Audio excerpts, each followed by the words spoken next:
The Hellcat, the F-6F, a single-engine, semi-low-wing combat airplane equipped for use on Navy aircraft carriers or as a land-based fighter. As the ground crew prepare to start the engine, they follow a carefully planned routine that should be understood by all pilots.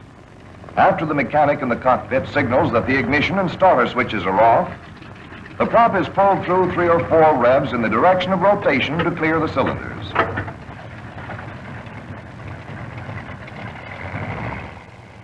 A live cartridge is placed in the breech of the starter.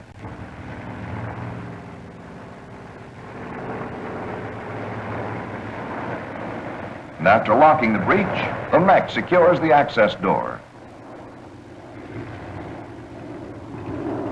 Cowl flaps are open, as they should be for all ground operations. Carburetor air directs manually. The plane captain is careful to see that no crew member is on the wing stub, and that the man in the cockpit keeps his arms inside. These precautions will avoid possible injury. With engine running, the hydraulic system pressure gauge should show a pressure of 1,500 pounds per square inch. This pressure is necessary to engage the wing locking pins and operate the safety locks. After the wing folding hydraulic valve control has been set to lock, the outer wing panels are swung forward to join the wing stubs. Then the safety lock is pushed down and to the right, mechanically locking the wing hinge pins. As this locking operation is completed, the red indicating cylinder on the wing recedes until it is flush with the surface. There's nothing unorthodox in the proportions and appearance of the F-6F. Likewise, there is nothing unorthodox in her flying characteristics. In fact, experienced pilots say that she flies like a trainer. At service loading, she has a gross weight of about 12,000 pounds, but her 2,000 horsepower double-row Wasp engine endows this airplane with unusual speed and climbing ability. The landing gear is sturdily built to take the shock of carrier landings, and the wheels are widely spaced to give maximum directional control. When you man this airplane for the first time, bear in mind that you are about to fly a fighter equipped with an engine which will develop 2,000 horsepower. You must have an intimate working knowledge of all her instruments and controls, and know how to get the most out of her powerful engine within the prescribed limits of operations. Use of the safety shoulder straps is mandatory in this airplane at all times.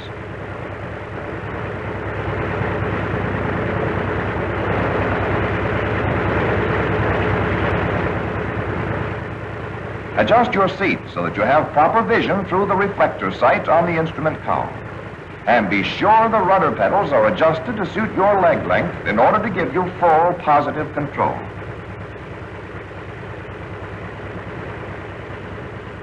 Before you leave the line, increase manifold pressure to about 30 inches and check your mags by moving the ignition switch so that the engine operates momentarily on each magneto.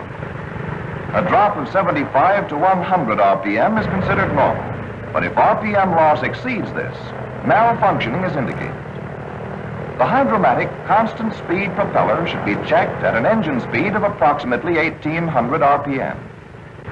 Pull up the prop control to the full low RPM position and observe the tachometer, which should show a loss of approximately 500 RPM. Then return the prop control to the takeoff RPM position, and if the RPM returns to its original value, proper operation of the prop is indicated. For close adjustments, turn the vernier clockwise to decrease RPM and counterclockwise to increase the RPM. In order to prevent an accumulation of sludge in the blower clutches and to check on the operation of the auxiliary blower, set the throttle to give an engine speed of 1,400 RPM. With prop in full low pitch and mixture control in auto range. Shift blower control quickly from neutral to low auxiliary stage. And when instruments have stabilized, you will notice slight increase in manifold pressure and engine RPM, accompanied by a slight drop in oil pressure. A further shift of the blower control from low to high should be followed by another small increase in manifold pressure and engine RPM, but oil pressure will remain fairly constant. Be sure and return control to neutral in one quick positive move. Finally, check your ammeter to be sure the generator is charging properly And don't leave the line unless it is. And don't forget to unlock your tail wheel.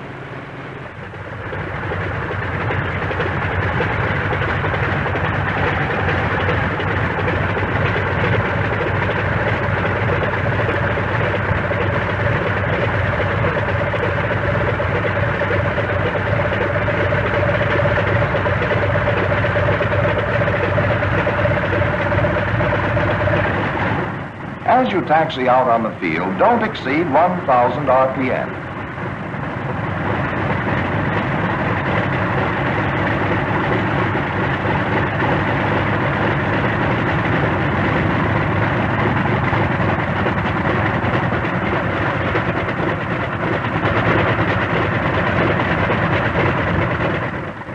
Use your rudder to maintain direction and avoid overuse of the brakes. Visibility from the cockpit is excellent. There is little need of S-turning to see ahead. As you make sharp turns, try to keep the inside wheel moving a bit in order to avoid rubbing off the tread. When you arrive at the takeoff spot, let the plane roll straight forward a few yards to align the tail wheel.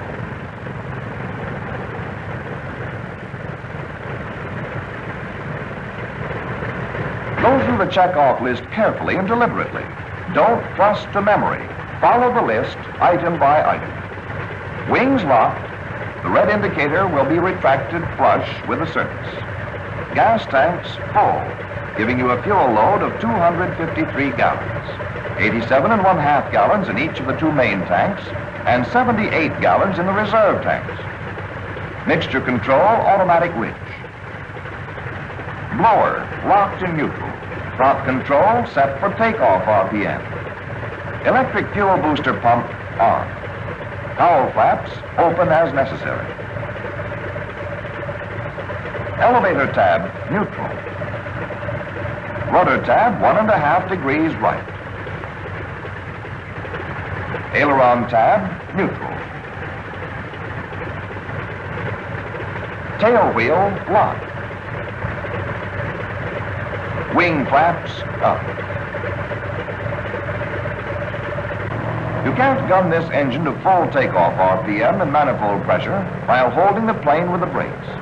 If you exceed 2,000 RPM, the tail will lift and you will risk nosing over. Start your takeoff by easing the throttle forward until you have 45 to 50 inches of manifold pressure. This is ample power to fly you off, but you can pull up to 54 inches if necessary. The F6F has very little tendency to swerve and will fly yourself off at a speed of about 60 knots.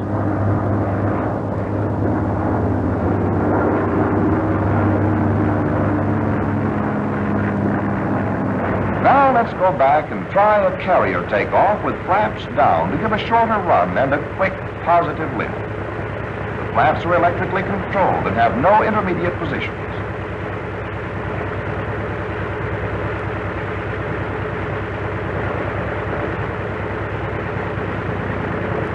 The control switch is pulled back to lower the flaps and pushed forward to retract them.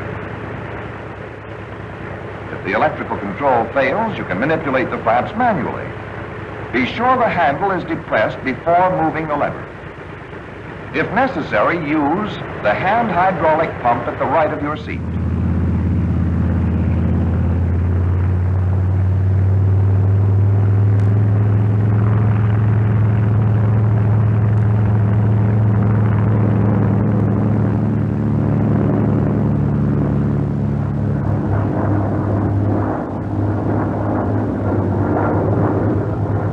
Safely airborne, 500 feet or more, retract your landing gear and bring up the flaps.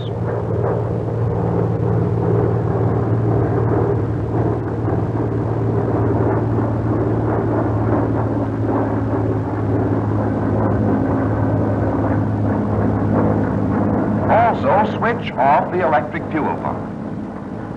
If your mission demands it, you can climb for not more than 5 minutes with military power, using 52.5 inches of manifold pressure and 2,700 RPM in neutral blower. For normal requirements, however, you will throttle back to rated power or less and move the mixture control to auto lean at all power conditions except for takeoff and military power. For normal rated power, use 44 inches of manifold pressure and adjust the prop control for 2550 RPM. At approximately 5,500 feet, you'll reach full throttle. Allow the manifold pressure to drop to 41.5 inches. Throttle back 3 to 4 more inches to prevent exceeding low blower manifold pressure. Open the intercooler flaps and shift quickly to low blower. Use 49.5 inches for rated power in low blower. You will reach full throttle at approximately 15,400 feet. Allow the manifold pressure to drop to 47 inches. Throttle back 3 to 4 more inches and shift quickly from low to high blower.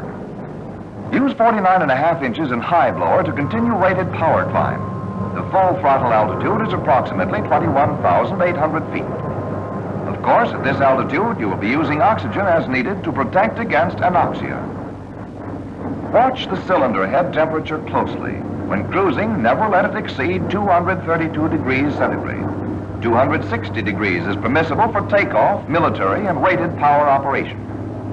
Your oil inlet temperature also is important and never should be allowed to go above 95 degrees. Keep an eye on the fuel quantity gauge too, and when operating on the reserve tank, watch for the warning light that flashes when this tank is down to 50 gallons. For minimum fuel consumption, use 1,300 RPM and 30 inches below 5,000 feet, which will burn about 40 gallons per hour. Now, while we have a safe altitude of more than 10,000 feet, let's observe the stall characteristics of the F6F under various conditions. Here the airplane is approaching a stall with power on and wheels and flaps up. There's little warning in the way of buffeting, but as the stall becomes imminent, controls will be sloppy and ineffective. At close to 62 knots, she'll stall fully and fall off. But smart, prompt action brings about a normal recovery. Now let's observe a power-off stall in the clean condition, where the stalling speed will be approximately 65 knots. The nose comes up and gets very heavy. Response to controls is sluggish. She shudders a little and falls off. But again, normal recovery is brought about by the usual methods. With landing gear extended and flaps down, a power-on stall will occur at about 53 knots.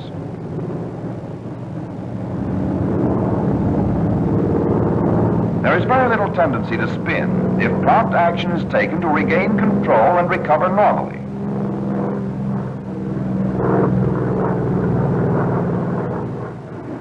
For a power-off stall, with wheels and flaps down, the stalling speed will be close to 58 knots.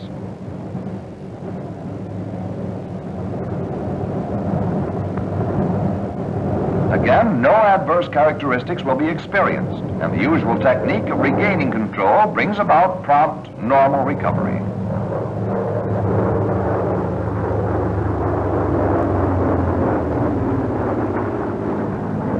The behavior of the F6F in dives is largely dependent on good pilot technique. Her stick forces are fairly light, and response to all controls is quick and positive. There is no dive checkoff list, but the required preparations are simple and easy to remember. The throttle is retarded to give 15 to 18 inches of manifold pressure, and the prop governed for 2,000 RPM. Cowl flaps closed. Rudder tab a few degrees left.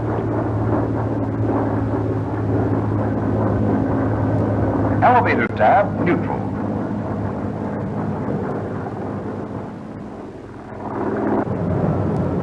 After you push over into the dive, adjust your tabs as may be necessary to maintain your flight path. Don't let your speed touch more than 390 knots indicated, and don't exceed 7 Gs under any loading condition. Make a smooth, easy recovery to guard against blacking out, and also to avoid putting undue strain on the airplane. This airplane is not restricted and may be flown through such maneuvers as the slow roll, which is entered at a speed of 170 knots,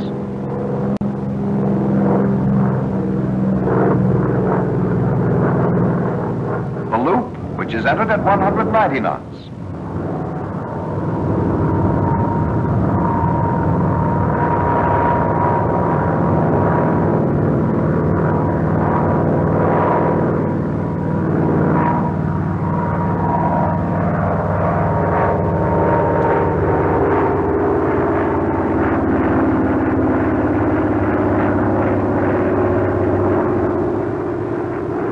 The Immelman entered at 200 knots.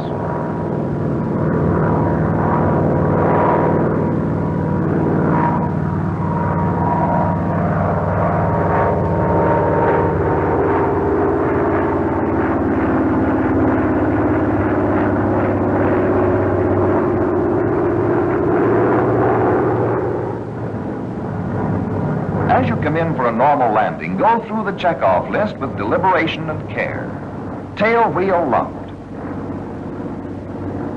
Fuel on best tank, in this case the reserve. Mixture control, auto rich. Prop control, takeoff RPM position. Flaps down. Landing gear extended. But don't do this until your speed is 110 knots indicated or less.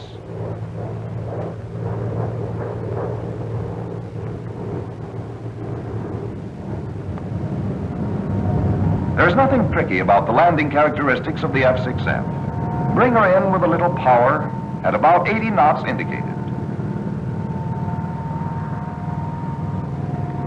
When you have the runway under you, cut the gun and set her down for a good three-point landing. She'll touch at 60 to 65 knots. Let her slow down somewhat before you use your brakes.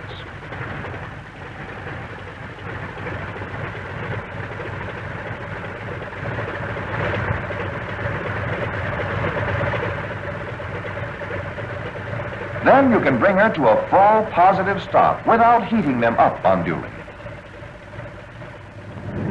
Now let's watch a field carrier landing. Make your approach a little slower than for a normal landing, about 75 knots. But keep your eyes on the signal officer, not the airspeed indicator.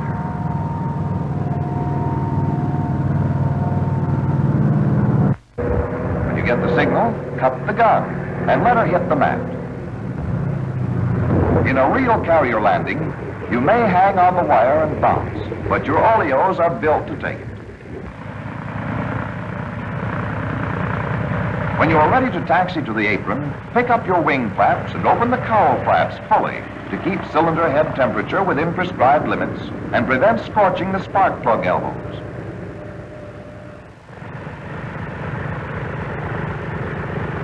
As soon as you have wheeled into your parking spot, the plane captain will give you the signal to cut the engine. Advance throttle to give about 1200 RPM for 30 seconds. Then move the mixture control lever into idle cutoff.